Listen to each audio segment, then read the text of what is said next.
ಎಲ್ಲ ನನ್ನ ಸ್ಪರ್ಧಾ ಮಿತ್ರರಿಗೆ ಜ್ಞಾನಸಾಗರ ಯೂಟ್ಯೂಬ್ ಚಾನಲ್ಗೆ ಸ್ವಾಗತ. ಇವತ್ತು ಕೇಂದ್ರ ಸರ್ಕಾರದಲ್ಲಿ ಖಾಲಿ ಇರತಕ್ಕಂತಹ ರೈಲ್ವೆ ಹುದ್ದೆಗಳಿಗೆ ನೇಮಕಾತಿ ಮಾಡಲು ಅರ್ಜಿಯನ್ನು ಕರೆದಿರ್ತಕ್ಕಂಥದ್ದು. ಇದು ರೈಲ್ವೇಸ್ಗಳಲ್ಲಿ ಅತಿ ದೊಡ್ಡ ರಿಕ್ರೂಟ್ಮೆಂಟ್ ಆಗಿರ್ತಕ್ಕಂಥದ್ದು. ಸೊ 32,000 ಪ್ಲಸ್ ಹುದ್ದೆಗಳು ಖಾಲಿ ಇರ್ತಕ್ಕಂಥದ್ದು. ಈ ಹುದ್ದೆಗಳಿಗೆ ಅಪ್ಲಿಕೇಶನ್ ಹಾಕೋದಕ್ಕೆ ಸ್ಟಾರ್ಟಿಂಗ್ ಡೇಟ್ ಬಂದುಬಿಟ್ಟು 23/1/2025 ಆಗಿರ್ತಕ್ಕಂಥದ್ದು ಮತ್ತು ಅಪ್ಲಿಕೇಶನ್ ಹಾಕೋದಕ್ಕೆ ಕೊನೆಯ ದಿನಾಂಕ ಬಂದುಬಿಟ್ಟು 22/2/2025 ಕೊನೆಯ ದಿನಾಂಕವಾಗಿರ್ತಕ್ಕಂಥದ್ದು. ಇನ್ನು ಅಪ್ಲಿಕೇಶನ್ ಪೇಮೆಂಟ್ ಮಾಡೋದಕ್ಕೆ ಲಾಸ್ಟ್ ಡೇಟ್ ಬಂದುಬಿಟ್ಟು 24/2/2025 ಕೊನೆಯ ದಿನಾಂಕವಾಗಿರ್ತಕ್ಕಂಥದ್ದು. ಇನ್ನು ಮುಂದಿನದಾಗಿ ಡೀಟೇಲ್ಸ್ ಆಫ್ ವ್ಯಾಕೆನ್ಸೀಸನ್ನು ನೋಡೋದಾದರೆ ಪೋಸ್ಟ್ ಬಂದುಬಿಟ್ಟು various post in level 1 of 7th CPC pay matrix ಅಂತ ನೋಡ್ತೀವಿ. ಅದರ ಜೊತೆಗೆ ಇನಿಷಿಯಲ್ ಪೇಮೆಂಟನ್ನು ನೋಡೋದಾದರೆ 18,000ದಿಂದ ಸ್ಟಾರ್ಟ್ ಆಗ್ತಕ್ಕಂಥದ್ದು. ಇನ್ನು ಏಜ್ ಲಿಮಿಟನ್ನು ನೋಡೋದಾದರೆ 18ರಿಂದ 36 ವರ್ಷದ ಒಳಗೆ ಅವರ ವಯೋಮಿತಿಯನ್ನು ಹೊಂದಿರಬೇಕಾಗಿರ್ತದೆ. ಇನ್ನು ಒಟ್ಟು ಪೋಸ್ಟ್ಗಳನ್ನು ನೋಡೋದಾದರೆ 32,438 ಒಟ್ಟು ಹುದ್ದೆಗಳನ್ನು ಹೊಂದಿರತಕ್ಕಂಥದ್ದು. ಇನ್ನು ಮುಂದಿನದಾಗಿ ನ್ಯಾಷನಾಲಿಟಿ ಅಥವಾ ಸಿಟಿಸನ್ಶಿಪ್ಪನ್ನು ನೋಡೋದಾದರೆ ಆ candidate must be either citizen of India ಅಥವಾ ಸಿಟಿಸನ್ ಆಫ್ ನೇಪಾಳ ಆಗಿರ್ಬೋದು ಅಥವಾ ಸಬ್ಜೆಕ್ಟ್ ಆಫ್ ಭೂತಾನ್ ಅಂತ ನೋಡ್ತೀವಿ. ಇದರಲ್ಲಿ ಯಾವುದಾದ್ರೂ ಒಂದನ್ನು ಹೊಂದಿರಬೇಕಾಗಿರ್ತದೆ. ಮುಂದಿನದಾಗಿ ಇಲ್ಲಿ ಏಜ್ ರಿಲ್ಯಾಕ್ಸೇಷನ್ ನೋಡೋದಾದರೆ OBC ಅವರಿಗೆ 3 ವರ್ಷಗಳ ಕಾಲ ಒಂದು ಏಜ್ ರಿಲ್ಯಾಕ್ಸೇಷನ್ ಕೊಟ್ಟಿರ್ತಕ್ಕಂಥದ್ದು ಮತ್ತು SC ST ಅವರಿಗೆ 5 ವರ್ಷಗಳ ಕಾಲ ಏಜ್ ರಿಲ್ಯಾಕ್ಸೇಷನ್ ಇರ್ತಕ್ಕಂಥದ್ದು. ಇನ್ನು ಎಕ್ಸ್ ಸರ್ವಿಸ್ ಮ್ಯಾನ್ಗಳಿಗೆ ಅರ್ಬನ್ ಅಥವಾ EWS ಇದ್ದವರಿಗೆ 3 ವರ್ಷಗಳ ಕಾಲ ಒಂದು ಏಜ್ ರಿಲ್ಯಾಕ್ಸೇಷನ್ ಇರ್ತದೆ. ಇನ್ನು ಎಕ್ಸ್ ಸರ್ವಿಸ್ ಮ್ಯಾನ್ ಆಗಿದ್ದು OBC ಆಗಿದ್ದರೆ ಅವರಿಗೆ 6 ವರ್ಷಗಳ ಕಾಲ ಒಂದು ಏಜ್ ರಿಲ್ಯಾಕ್ಸೇಷನನ್ನು ಕೊಟ್ಟಿರ್ತಕ್ಕಂಥದ್ದು. ಇನ್ನು ಎಕ್ಸ್ ಸರ್ವಿಸ್ ಮ್ಯಾನ್ ಆಗಿದ್ದು SC ST ಕ್ಯಾಸ್ಟ್ ಕ್ಯಾಟಗರಿ ಆಗಿದ್ದರೆ 8 ವರ್ಷಗಳ ಕಾಲ ಒಂದು ಏಜ್ ರಿಲ್ಯಾಕ್ಸೇಷನ್ ಕೂಡ ಕೊಡ್ತಾರೆ.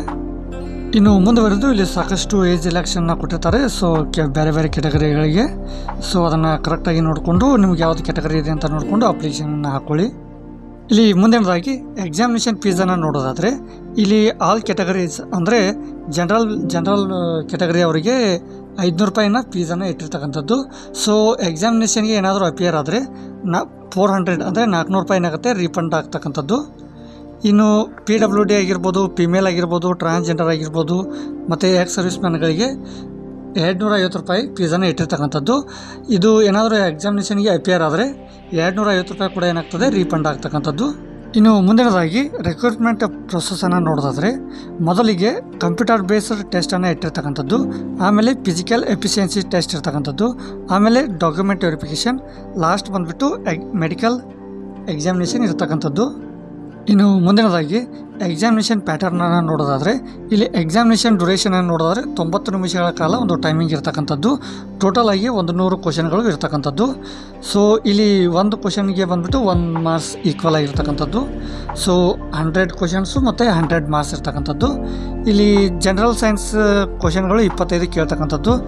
ಅದರ ಜೊತೆಗೆ mathematics 25, general intelligence and reasoning ಬಂದುಬಿಟ್ಟು 30 ಕ್ವಶನ್ಗಳು ಇರ್ತಕ್ಕಂಥದ್ದು. ಇನ್ನು general awareness and current affairs ಅವು 20 ಕ್ವಶನ್ಗಳು ಮತ್ತು 20 ಅಂಕಗಳು ಇರ್ತಕ್ಕಂಥದ್ದು. ಒಟ್ಟಾರೆಯಾಗಿ ನೋಡೋದಾದರೆ 100 ಕ್ವಶನ್ ಇರ್ತಕ್ಕಂಥದ್ದು ಮತ್ತು 100 ಮಾರ್ಕ್ಸ್ ಇರ್ತಕ್ಕಂಥದ್ದು. ಇನ್ನು ಮುಂದಿನದಾಗಿ ಫಿಸಿಕಲ್ ಎಫಿಷಿಯನ್ಸಿ ಟೆಸ್ಟ್ ಅಂತ ನೋಡ್ತೀವಿ. ಇಲ್ಲಿ ಮೇಲ್ ಕ್ಯಾಂಡಿಡೇಟ್ಗೆ ಬಂದುಬಿಟ್ಟು 35 kg ವೇಟನ್ನು ಹೊತ್ಕೊಂಡು 100 ಮೀಟರ್ಸ್ ಅಂದರೆ 2 ಮಿನಿಟಲ್ಲಿ ಅಂದರೆ 2 ನಿಮಿಷದಲ್ಲಿ ಹೋಗಬೇಕಾಗಿರ್ತಕ್ಕಂಥದ್ದು. ಅದು ಒಂದೇ ಚಾನ್ಸ್ ಇರ್ತಕ್ಕಂಥದ್ದು. ಅದರ ಜೊತೆಗೆ 100,000 ಮೀಟರ್ ಅಂದರೆ 1 ಕಿಲೋಮೀಟರ್ ರನ್ನಿಂಗನ್ನು 4 ನಿಮಿಷ 15 ಸೆಕೆಂಡ್ಗಳಲ್ಲಿ ಓಡಬೇಕಾಗಿರ್ತಕ್ಕಂಥದ್ದು. ಇದಕ್ಕೂ ಕೂಡ ಒಂದೇ ಚಾನ್ಸ್ ಇರ್ತಕ್ಕಂಥದ್ದು.